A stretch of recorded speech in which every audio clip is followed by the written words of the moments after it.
जो पेशे से एक वकील होते हैं जिनका नाम अंकित उपाध्याय होता है।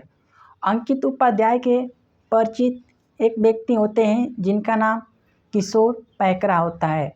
किशोर पैकरा का एक मकान होता है और वह मकान को बेचना चाहता है और इस बात को अंकित से कहता है।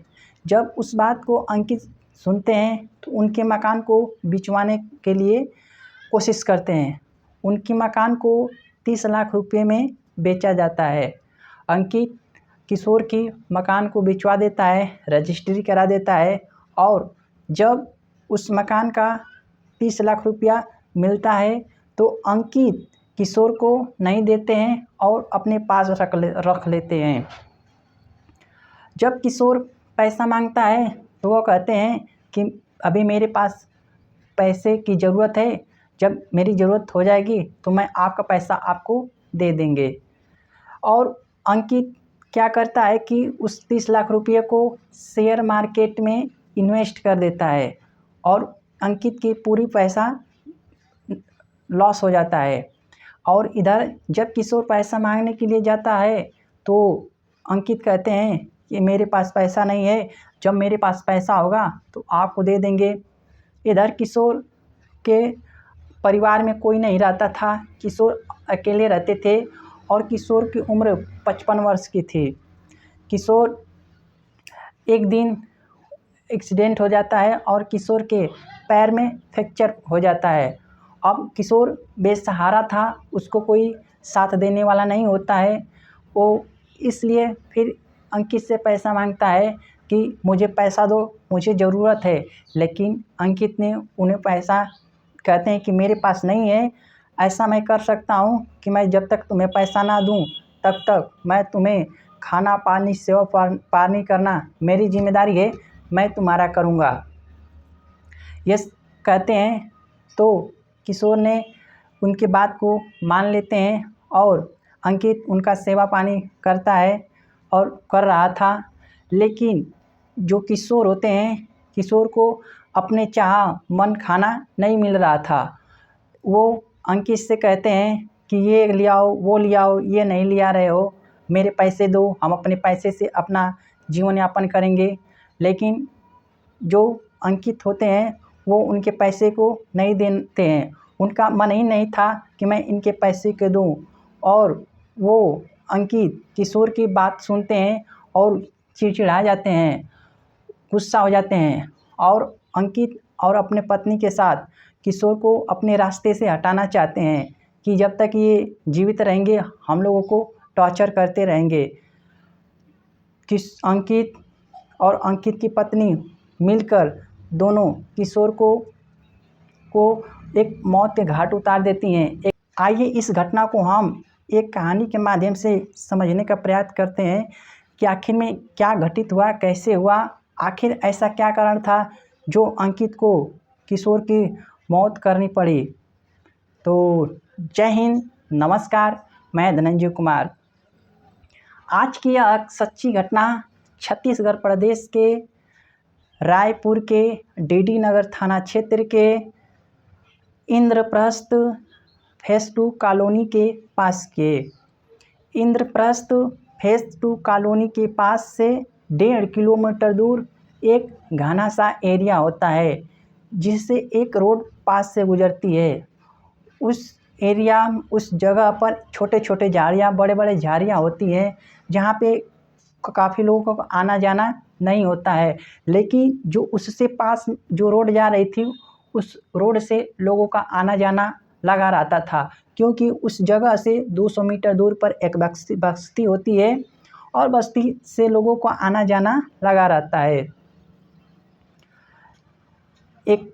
23 जून 2025 दोपहर करीब 11 बजे लोग आ जा रहे थे तो काफ़ी बदबू आ रही थी, काफ़ी दुर्गंध सी आ रही थी। लोगों ने देखा कि आँख में दुर्गंध नहीं आती थी, आँख में इतना दुर्गंध कहाँ से आ रही है। लोगों ने आपस में बातचीत करते रहे। धीरे धीरे समय बीतता है। जैसे जैसे समय बीतता है वैसे वैसे जो दुर्गंध होती है उसका लेवल बढ़ता चला जाता है। इतना बढ़ जाता है कि वहाँ पे लोग इकट्ठे हो जाते हैं।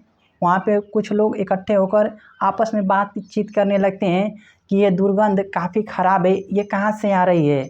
कुछ लोग जहाँ दुर्गंध आ रही थी उसी को इशारे से वो जाते हैं और देखते हैं कि एक काफ़ी घना झाड़ी है और झाड़ी के पीछे एक बड़ा सा बक्सा है।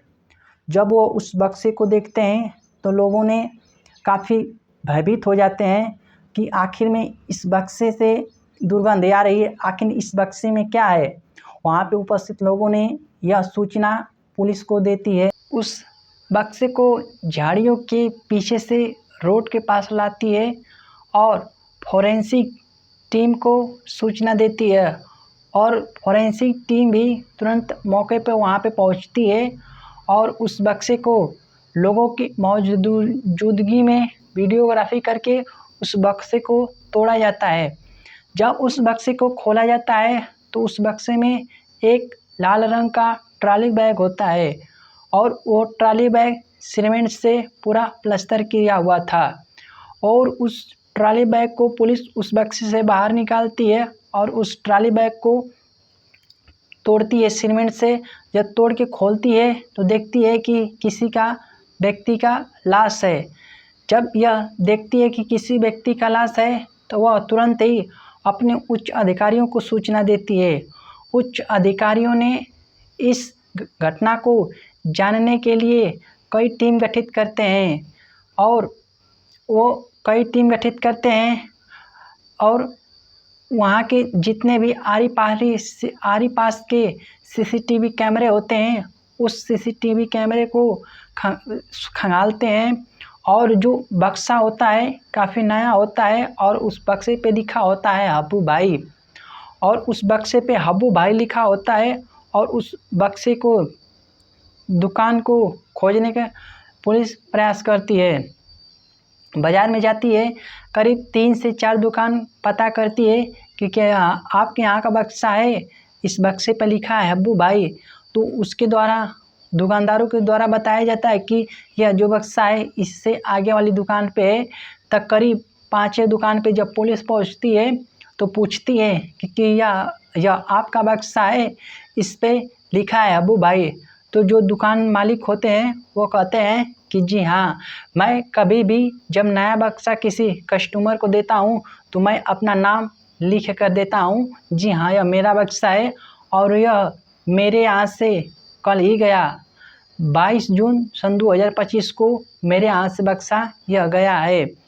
जब पुलिस पूछती है कि यह बक्सा कौन लेने आया था तो दुकान मालिक बताते हैं कि मेरे यहाँ एक आदमी और एक औरत आई थी इलेक्ट्रिक व्हीकल से और अपना वो चेहरा ढके हुए थे, बोल रहे थे कि हमें एक बक्सा चाहिए और मजबूत चाहिए। तो उन्होंने अपना बक्सा दिखाया जब हम तो उन्होंने बक्सा को पसंद किया, मोल भाव किया और उस बक्से की कीमत 3600 रुपये है। उन्होंने हमें ऑनलाइन पेमेंट किए और उनके बारे में कुछ पता नहीं है। जब यह सूचना पुलिस को मिलती है कि जिस व्यक्ति के द्वारा पैसे पेमेंट किया गया है वह इंद्रप्रस्थ फेज 2 कॉलोनी में रहता है, तब वो पुलिस उस इंद्रप्रस्थ फेज 2 कॉलोनी जाती है, पूछताछ करती है। तो वहाँ पे पता चलता है कि उस कॉलोनी के तीसरे मंजिले पे रूम नंबर D321 में रहते थे। जब पुलिस उस रूम नंबर के पास जाती है तो देखती है कि वहाँ पे ताला बंद है। जब ताला बंद है तो पुलिस तुरंत आती है और अपने उच्च अधिकारियों से सूचना देती है और कहती है, वहाँ पे लोगों से पूछती है कि आखिर में ये लोग कहाँ गए हैं। तो वहाँ के लोगों ने बताया कि ये कह रहे थे कि हमें बहुत ज़रूरी काम है, हमें दिल्ली जाना है, हम फ्लाइट से दिल्ली जा रहे हैं। तब यह सूचना पुलिस ने तुरंत उच्च अधिकारियों को दी और उच्च अधिकारियों ने तुरंत रायपुर एयरपोर्ट पे सूचना दी। करीब रात 8 बजे वो जो दिल्ली के लिए एयरप्लेन थी वह उड़ चुकी थी। तो तुरंत रायपुर एयरपोर्ट के सुरक्षाकर्मी जो सूचना पाते हैं तुरंत दिल्ली एयरपोर्ट पे फ़ोन करते हैं कि ऐसी ऐसी बात है, ऐसी ऐसी घटना है, और तुरंत फ़ोटो भेजते हैं कि अगर ये व्यक्ति आपको अगर दिखे तो आप उन्हें हिरासत में ले लेना। जैसे ही फ़्लाइट उड़कर दिल्ली इंदिरा गांधी एयरपोर्ट पे पहुंचती है, वहाँ पे इन दोनों को सीआरपीएफ जवान अपने हिरासत में ले लेती है और हिरासत में 7 घंटा लेने के बाद कानूनी प्रक्रिया करने के बाद उन्हें रायपुर लाया जाता है। रायपुर जब पुलिस लाती है तो इनसे पूछती है, पूछताछ करती है, तो अंकित उपाध्याय जो थे वकील थे काफ़ी घुमाने का प्रयास करते हैं, लेकिन पुलिस जब अपने तरीके से पूछती है तो सब कुछ बयां कर देते हैं। अंकित उपाध्याय कहते हैं जो किशोर पैकरा हैं उनसे मुलाकात हमारी एक मकान बिचवाने के सिलसिले में हुई थी। दरअसल जो किशोर पैकरा हैं उन्होंने अपना मकान किसी व्यक्ति को 50 लाख रुपए में बेचे थे, लेकिन जो व्यक्ति था इन्हें कुछ पैसा दिए था और कुछ पैसे नहीं दिए थे, जिसके बाद किशोर पैकरा उन्हें मकान नहीं देना चाहते थे। लेकिन वो जो व्यक्ति है वो किशोर पैकरा को परेशान करता था और उसी बीच किशोर पैकरा को अंकित उपाध्याय से बातचीत होती है, संपर्क होता है और किशोर पैकरा अपनी सब बात अंकित उपाध्याय को बताते हैं। जब अंकित उपाध्याय उनकी बात को सुनते हैं तो उनकी पक्ष में सहायता करते हैं और उस मकान को नहीं बेचने देते हैं। पैकरा का दूसरा मकान बजरंग नगर में होता है, वह उससे बेचना चाहता है और इस बात को अंकित उपाध्याय को बताता है। अंकित उपाध्याय उस मकान को बिचवाते हैं 30 लाख रुपये में, लेकिन जो 30 लाख रुपये में बिचवाते हैं और जब पैसा मिलता है तो अंकित उपाध्याय किशोर पैकरा को नहीं देते हैं बल्कि अपने पास रख लेते हैं और उस पैसे को शेयर मार्केट में इन्वेस्ट कर देते हैं और इनको लॉस हो जाता है। जब किशोर पैकरा अंकित उपाध्याय से पैसा मांगता था तो अंकित उपाध्याय कहते थे कि इस वक्त मेरे पास पैसा नहीं है, मेरे पास पैसे की ज़रूरत है, लेकिन जब मेरे पास पैसा होगा मैं तुरंत आपको दे दूंगा। किशोर पैकरा इसी तरह करता रहा।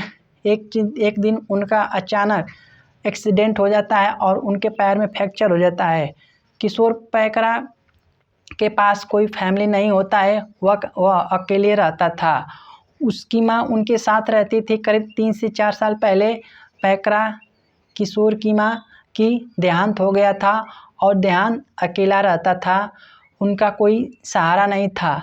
जब उनका पैर फ्रैक्चर हो जाता है और सहारा हो जाता है तो वह अंकित उपाध्याय से कहता है कि ऐसा है कि मेरा पैसा दे दो, मैं अपना इलाज कराऊंगा और मैं अपना जीवन यापन करूंगा। लेकिन जो अंकित उपाध्याय होते हैं वो पैसा उनका देना नहीं चाहते हैं और कहते हैं कि ऐसा है कि मैं तुम्हारा देख रेख करूँगा, मैं खाना पीना तुम्हारा सब कुछ मैं करूँगा, जब तक मैं तुम्हारा पैसा नहीं देता रहूँगा मैं अपने ऊपर जिम्मेदारी लेता हूँ, मैं तुम्हारा सब कुछ देख रेख खाना पीना पालन पोषण मैं करूँगा। किशोर पैकरा कहते हैं ठीक है, लेकिन किशोर पैकरा को उनके मनचाहा भोजन न मिलने के कारण वह बार बार अंकित उपाध्याय से कहते थे कि मेरा पैसा वापस दे दो, मेरा पैसा दे दो, मैं अपने पैसे से मेरे मनचाहा खाऊंगा रहूँगा, तुम्हें भी दिक्कत नहीं होगा। लेकिन जो अंकित उपाध्याय होते हैं वो तो पैसा उन्हें देना नहीं चाहते थे और अंकित उपाध्याय उनकी ये बात सुनते सुनते तंग आ जाते हैं और अंकित अपने पत्नी शिवानी शर्मा के साथ मिलकर एक साजिश रचते हैं। साजिश इस प्रकार रचते हैं कि अंकित उपाध्याय अपना नाम, अपना एड्रेस एक फर्जी अपना आधार कार्ड बनाते हैं और उस फर्जित आधार कार्ड से एक आल्टो कार 60,000 में खरीदते हैं और 60,000 खरीदने के बाद एक किराया पर रूम लेते हैं, नया में किराया पर रूम लेते हैं जो इंद्रप्रस्थ फेज 2 कॉलोनी के तीसरे मंजिले पे रूम नंबर D321 को रूम किराया पर लेते हैं और किशोर पैकरा को कहते हैं कि ऐसा है कि जो आपका घर है वो काफ़ी गंदा हो गया है, ऐसा है कि मैं आपके घर को साफ़ करवा दूंगा, तब तक आप मेरे साथ मेरे किराए वाला रूम पे चलिए और रहिएगा, और जब आपका घर साफ़ हो जाएगा तो आप यहाँ पर आकर रहिएगा। किस अंकित उपाध्याय 21 जून सन 2025 को किशोर पैकरा को अपने नए रूम पर ले जाते हैं और वहाँ पे इनका स्नान करते हैं, खाना पीना पिलाते हैं, खिलाते हैं और कहते हैं कि ऐसा है कि आप आराम करिए, सो जाइए। और अंकित और अपने पत्नी के साथ वो दूसरे रूम में चले जाते हैं।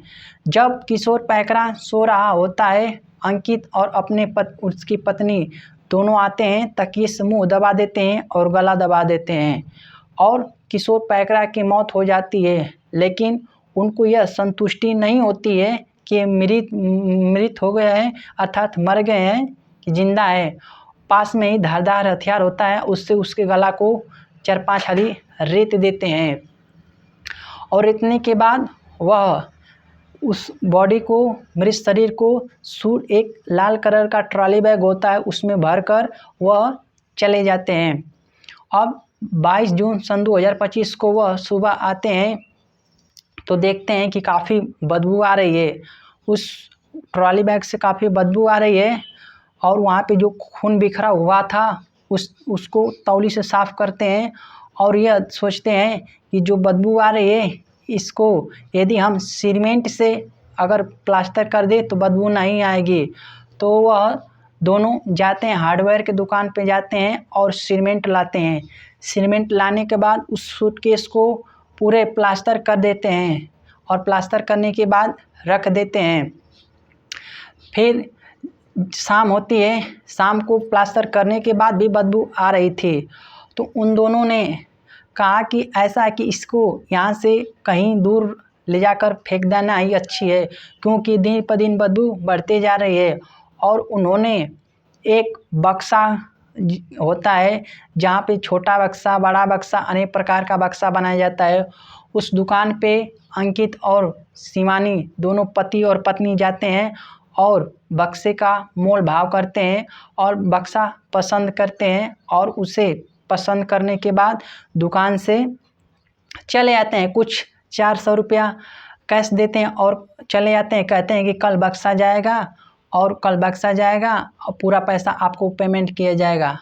उसके दूसरे दिन दो अपने सहयोगियों को 2 व्हीलर से भेजते हैं और एक ई रिक्शा करते हैं और ई रिक्शा में उस बक्से को लाद कर ऑनलाइन पेमेंट करके वह बक्से को लेकर आते हैं।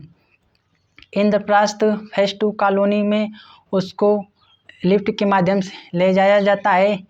23 जून सन 2025 को उस बक्से में उस लाल ट्रॉली बैग को जो सीमेंट से पूरा ढका हुआ था, पैक किया हुआ था, उसको उस बक्से में रखते हैं और उस बक्से में रखकर उसे लिफ्ट के माध्यम से उसको लेकर नीचे आया जाता है 3rd फ्लोर से।